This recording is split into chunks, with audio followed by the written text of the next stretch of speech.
Agafonov Viktor Ivanovich. Rank, private, rifleman. 115th Brigade, 1st Platoon. I was drafted as usual. I was walking through Kyiv, just down the street, past the train station. I needed to go that way. A police officer and 3 soldiers approached me. They kind of demanded that I provide them with some sort of medical certificate. I don't know what kind of certificate that was.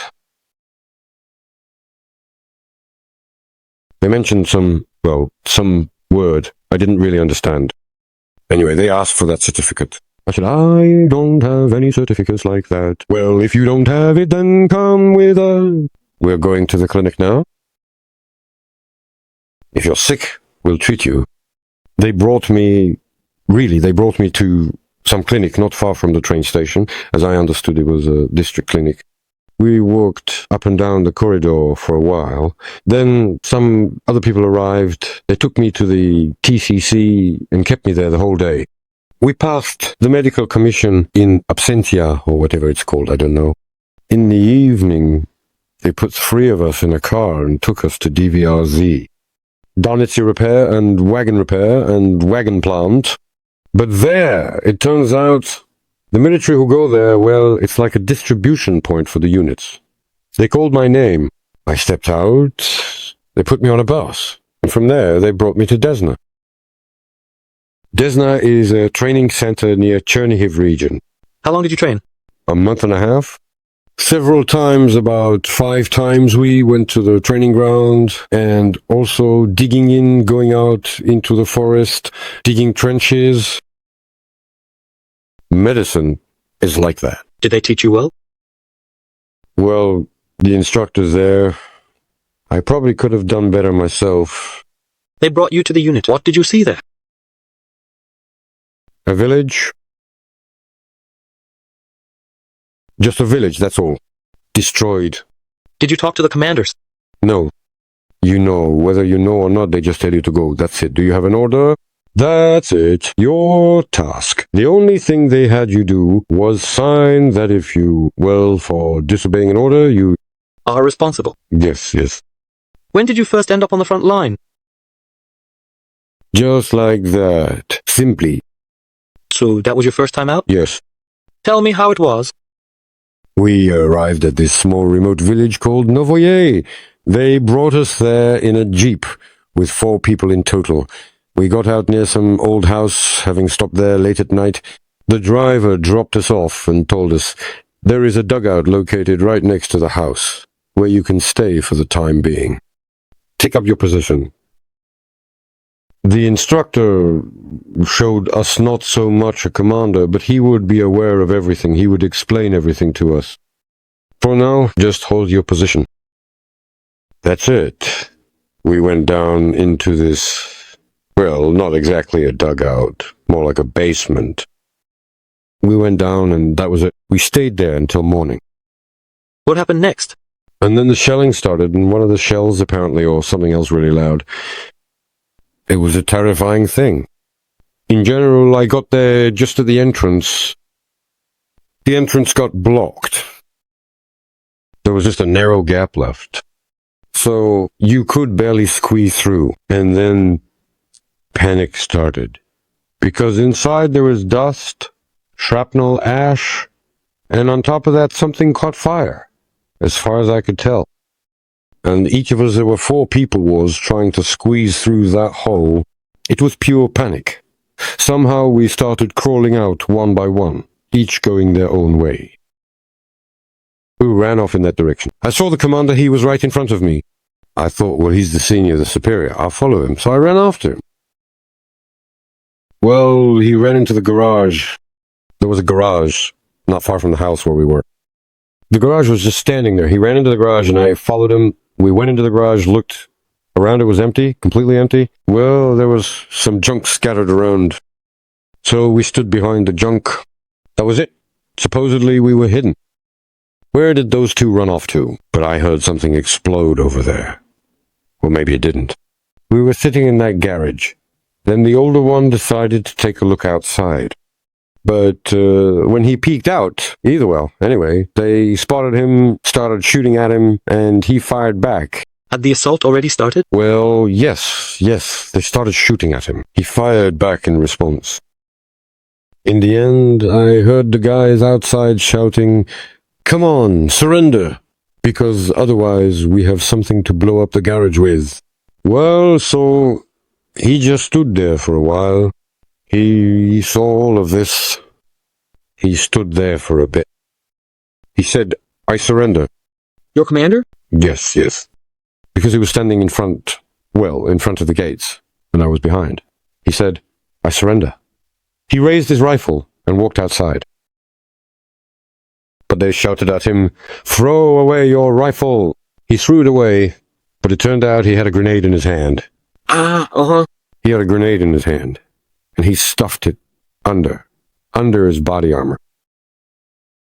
Well, he threw his rifle away and then kind of turned slightly toward them, and then there was an explosion. So he blew himself up, basically. Yes. I see. And, well, right at that moment, the guys came up.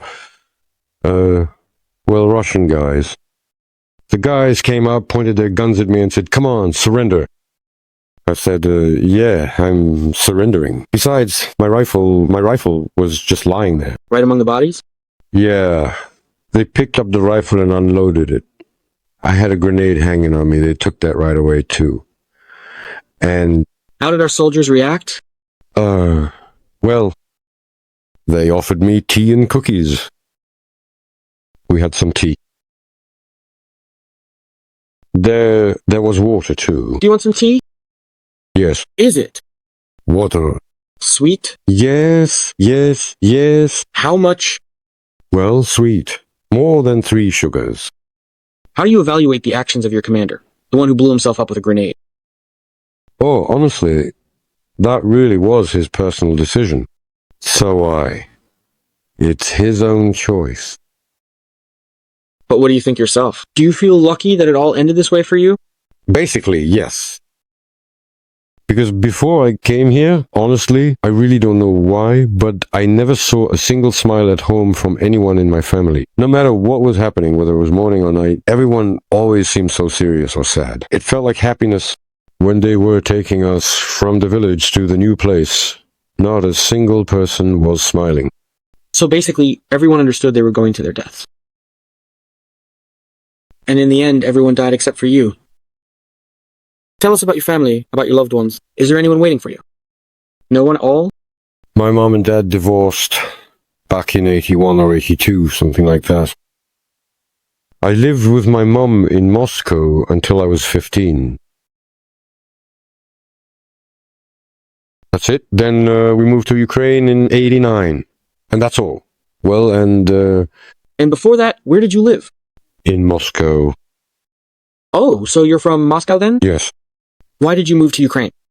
My mom is Ukrainian, my dad is Russian. Well, she said, "I want to go back to my homeland." And where is your mom now? I buried her. When? In 96. Oh, a long time ago, right? And your wife? Is she there? We're divorced. Divorced. You got divorced? Yes, I got divorced. I have a daughter, but after the divorce, to be honest, I really started drinking heavily. Honestly, I started to feel kind of ashamed to show myself around. I lost my job too, and... So you were basically drinking hard. You could say that. So listen, tell me, does the war feel real in Kyiv at all? You feel it there when a rocket hits. Well, it exploded, yeah. That's it. Well... And what do people say? What's people's opinion? Everyone just wants this damn war to end as soon as possible. Yeah. I haven't heard a single person say, "Come on, let's go. Let's push forward, defend Ukraine," or anything like that. No, well, because you go to fight, the commanders give orders. Even though they themselves, they perfectly understand that, damn, this is madness. It's just certain death in a mess. So the commanders are sending people to their deaths? Fully aware of it? I think so, yes. Do you want to be exchanged? Basically, yes. Aren't you afraid they'll send you to fight again? If you've been a prisoner, then although, well, that's the law, supposedly there. Guys, it's a terrifying sight on the front line. Very. 1, 2, 3, 4. Damn, it's scary here, really scary. You sit there, and your heart sinks into your boots. Explosions, dead bodies, torn off limbs. It's not a pleasant sight at all. So it's better not to end up here at all, not to come here. Or just surrender right away. And the guys, though, you remember who captured you? Rapper. I definitely remember Rapper. I would like to very much thank him. Hey, Rapper, hello. Because I was in the dugout with him. Well, for the last, 5 or 6 days, we were sitting in the same dugout. I helped carry the guys there, well, the Russians, and I was constantly going to get water. No injuries, right? Are you feeling okay? Well, no, actually, I did have an injury. I pulled a piece of shrapnel out of my leg. Why rapper, I wonder? Oh, he loves rap. He loves rap. He goes around saying, I rap, I rap. He acts like everything is about rap. And he's always listening to rap. He's got a few songs downloaded on his phone, you know, just a fan. His nickname is Rapper, his call sign is Rapper. What do you want to do after the war? Find some kind of peaceful job. Well, you know, a job, any job, whatever it is. Are you going to stop drinking?